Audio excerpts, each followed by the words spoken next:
नमस्कार जय जगन्नाथ आपण मानक स्वागत करुछि आउ एक नुआ वीडियो रे।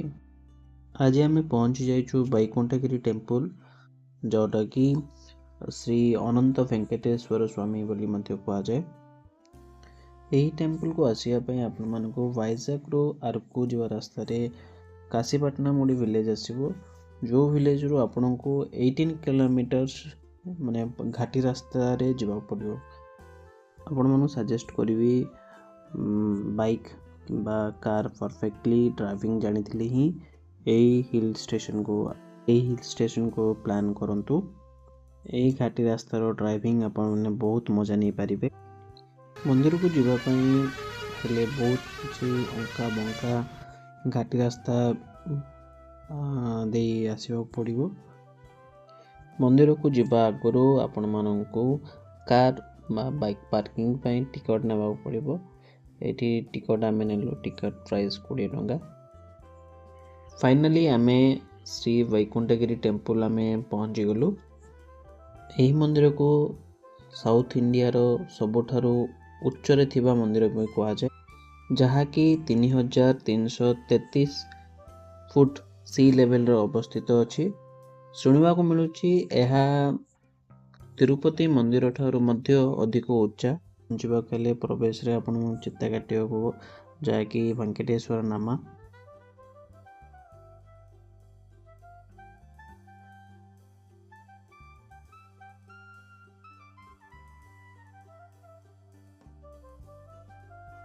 एहा को समस्ते वैकुंठगिरी टेम्पल कहते, किंतु आर अन्य नाम होची श्री अनंत वेंकटेश्वर स्वामी। एठी दर्शन फ्री रे हुए विदाउट एनी टिकट्स। आपण माने आसिकी दर्शन भी करि परिबे। एही मूर्तिटी बहुत एट्रैक्टिव बा आकर्षणीय अछि और दिव्य भी देखा जाउछि।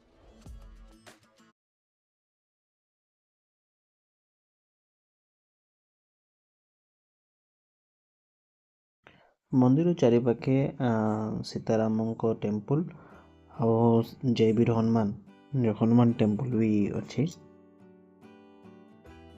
पहाड़ चारिपटे कुहुड़ी और नेचर बहुत भल लगे।